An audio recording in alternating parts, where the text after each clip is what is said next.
A lawsuit has been filed with the U.S. Supreme Court on behalf of 13 states who are challenging California's Proposition 2 animal welfare law. Now, for those of you who may not be aware, Proposition 2 was passed in 2008 in the state of California, and it requires, among other things, that chickens be able to stand up, turn around freely, lie down, and fully extend their limbs. Now, mind you, these would be chickens who are still living in a factory farm setting, which is frankly medieval torture, but this minimal protection is something that California voted to enact in 2008.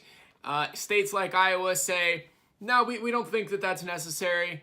We don't think that that requirement should apply to us, that the chickens be able to stand up, to turn around freely, to lie down, and to fully extend their limbs. And in fact, that they should be able to live in tiny battery cages where they spend their entire lives without the ability to have any amount of movement at all.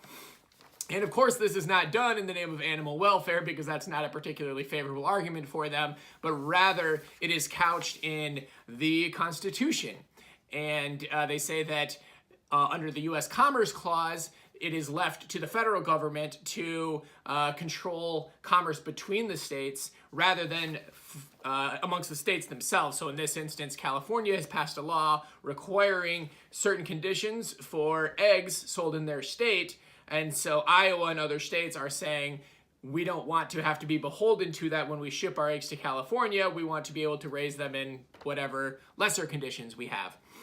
It's a similar argument made also by Iowa Representative Steve King, which he made in the King Amendment, which was a proposed amendment onto the Farm Bill, which would actually have nullified all animal welfare laws at the state and local level, including Proposition 2, including Proposition 12, which was recently passed in California as an expansion of Proposition 2, including fur bans in Berkeley, in San Francisco, and in West Hollywood, including bans on dog and cat meat, bans on dog fighting.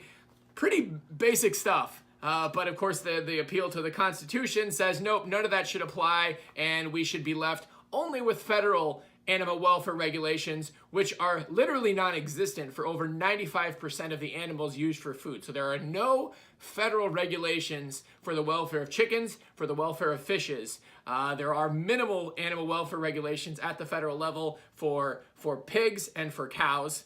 But for someone like Steve King, for these animal ag influenced politicians, it's hands off with your nanny state, as they would put it in their very political terms. It's a similar argument made by Wisconsin Senator Tammy Baldwin in introducing what's called the Dairy Pride Act.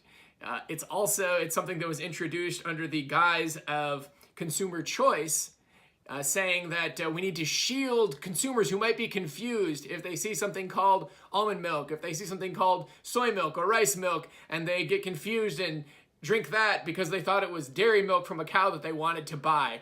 Now, there's no evidence that this is happening, that anybody's actually getting confused by that, and this is in fact an effort simply to protect this industry, which is heavily funded, Senator Baldwin, and to not use this title. So you have to call it almond beverage or soy beverage or soy drink, something along those lines, which is probably, consumers are less inclined to make the switch if it's unfamiliar language. So that's all, pretty disgusting. Now, going back to this challenge to Proposition 2, the state of Iowa has actually taken it a step further. Now, not only are they saying we don't want our chickens to even be able or being required to be able to spread their wings or have a minimal amount of movement, but we're actually going to require, in Iowa, grocery stores that sell eggs are required to sell eggs from what they call conventional farms. So if you're a grocer in Iowa and you're selling eggs, you may not sell only cage-free eggs or only free-range eggs, but you are in fact required to sell eggs from the worst of factory farm conditions. Battery cages, that sort of a thing is required.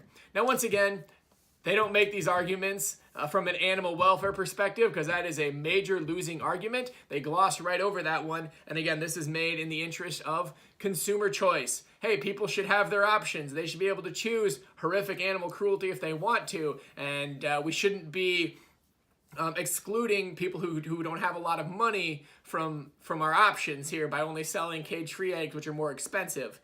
So it's a really gross political maneuver and a gross political argument, because the bottom line is when ordinary people see what's going on in these farms, they don't support it. Whether it's in California, whether it's in Iowa, you show an ordinary person what's happening in a factory farm, they want no part of it. So, I mean, you look at a state like California as an example, where this Proposition 2 law passed with 63% of the vote, over 8 million votes in 2008, and Proposition 12, which it goes even a bit further on that, just recently passed with over 60% of the vote as well.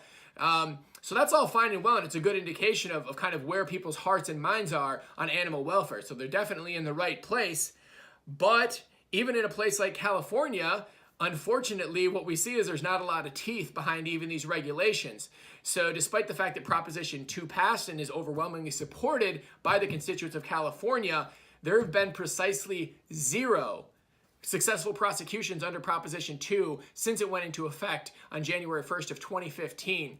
Now, it's not for lack of violations, because Direct Action Everywhere, other groups, and other independent individuals have reported dozens of violations of Proposition 2 to the relevant authorities. I've seen plenty of the emails myself, and you're either completely ignored or you're kicked around from one body to the next. This game of hot potato of enforcement. Nobody really wants to take action. Nobody's going to do anything about it.